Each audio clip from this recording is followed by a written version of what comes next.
गुजरात के कोई भी कॉलेज या यूनिवर्सिटी में एडमिशन लेने के लिए सभी स्टूडेंट्स को जिकास Gujarat common admission services portal के ऊपर ऑनलाइन एडमिशन का प्रोसेस करना कंपलसरी है। और ये प्रोसेस कैसे स्टेप टू स्टेप करना है मैं आप लोगों को लाइव दिखाने वाला हूं, तो इसे आप लोग ध्यान से देख ले और अपना ऑनलाइन एडमिशन का प्रोसेस कंप्लीट कर दे। आपके जितने भी फ्रेंड्स हैं जो भी कॉलेज या यूनिवर्सिटी में एडमिशन लेने के लिए जाने वाले हैं उन सब के साथ इस वीडियो को शेयर करें।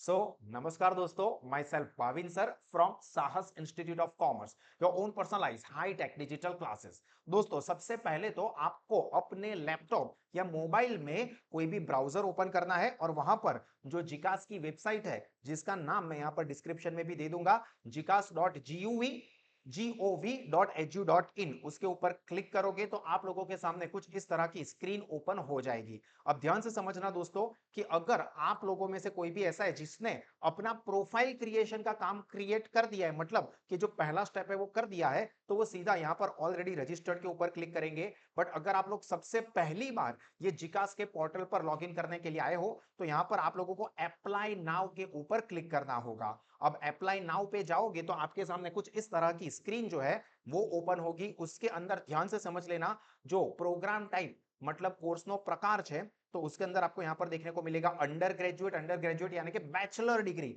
मतलब कोई भी बीकॉम बीए उसके लिए एडमिशन प्रोसेस लेने वाला है 12th स्टैंडर्ड के बाद, तो वो यहां पर अंडर ग्रेजुएट प्रोग्राम के ऊपर सेलेक्ट करेगा। जिसने अंडर ग्रेजुएशन यानी कि बैचलर कंप्लीट कर दिया है, मास्टर डिग्री यानी कि पोस्ट ग्रेजुएशन के लिए जाने वाले हैं, वो ये पोस्ट ग्रेजुएट को सिलेक्ट करते हैं। उसके अलावा यहां पर बाकी भी सारे कोर्सेज है। कुछ स्टूडेंट को यहां पर ये कंफ्यूजन होता है कि सर ये जो अंडर ग्रेजुएट फॉर BAOU लिखा है और यहां पर अंडर ग्रेजुएट रेगुलर लिखा है, इसमें क्या डिफरेंस है दोस्तों? तो ये undergraduate for BAU that is Baba Saheb Ambedkar open university, तो जो भी स्टूडेंट्स ये बाबा साहेब आंबेडकर ओपन यूनिवर्सिटी में एडमिशन लेना चाहते हैं तो वो ये सिलेक्ट करेंगे। बाकी मोस्टली सभी स्टूडेंट्स के लिए अप्लाई जो होने वाला है वो यही है, अंडर ग्रेजुएट रेगुलर। क्लियर, ये ध्यान रखना है, अंडर ग्रेजुएट रेगुलर वाला आपको सिलेक्ट करना है। उसके बाद यहां पर आपको जो आपका अपार आईडी है वो लिखना है।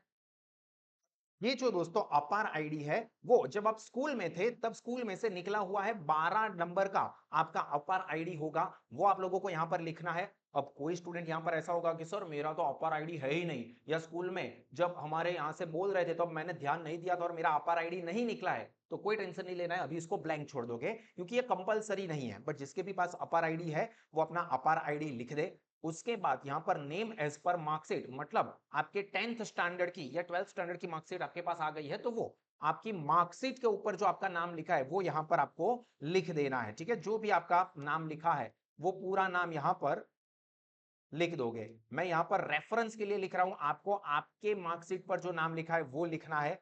उसके बाद कैटेगरी, आप कौन सी कैटेगरी में आते हो, जनरल कैटेगरी है, SBEC है यानी कि ओबीसी SC ST या EWS इकोनॉमिकली वीकर सेक्शन, वो जो भी है वो सिलेक्ट करना है। अगर आप SC ST से हो, OBC से हो, तो आप लोगों को SC ST का सर्टिफिकेट रखना पड़ेगा। नेक्स्ट जो स्टेज आएगा रजिस्ट्रेशन का, एडमिशन का प्रोसेस, उसमें जरूरत पड़ेगी। ठीक है, non creamy layer, non creamy layer का सर्टिफिकेट भी आप लोगों को निकलवा लेना होगा। अगर आपके पास नहीं है तो आप नर्मदा भुवन में जाके या आपकी सिटी में जहां पर भी ये काम होता है वहां पर जाके ये सर्टिफिकेट ले लेना ताकि आपको आगे दिक्कत ना हो। यहां पर जनरल है तो मैं यहां पर जनरल सिलेक्ट करूंगा। ठीक है, उसके बाद जाति, तो उसके अंदर मेल फीमेल यानी कि जेंडर आपको जो है वो सिलेक्ट करना है। फिर आपका जो बर्थ डेट है वो बर्थ डेट आप लोगों को सिलेक्ट करना रहेगा।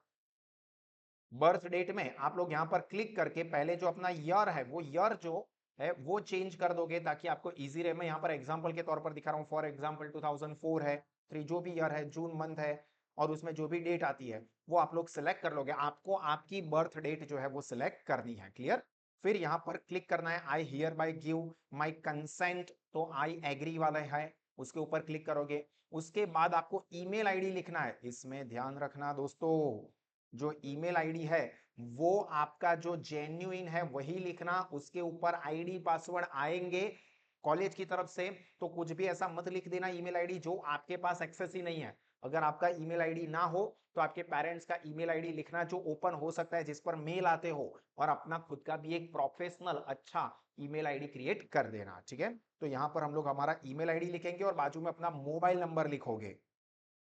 अब आप अपना ये ईमेल आईडी और मोबाइल नंबर जो है वो लिख दो। उसके बाद यहाँ पर आपको कैप्चा कोड लिखना है। कैप्चा कोड में कुछ भी नहीं है, थोड़ा सा दिमाग लगाना है। 86 प्लस 8 कितने होते हैं? सो 90। ऐसा मत करना भाई, जो हो रहा है नहीं समझ में आता है तो कैलकुलेटर का यूज करके लिख देना।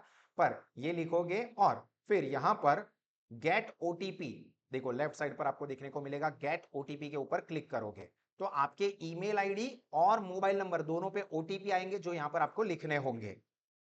तो देखिए यहां पर सबसे पहले जो ईमेल का ओटीपी है वो मैं लिखूंगा। यहां पर ओटीपी मुझे आ गया है, तो यहां पर हम लोग लिख देंगे ओटीपी जो भी आया है वो आपके ईमेल पे जो आया होगा वो।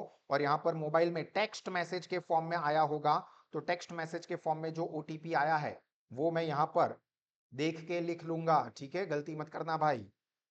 और ये लिख के फिर आप सबमिट के ऊपर क्लिक कर दोगे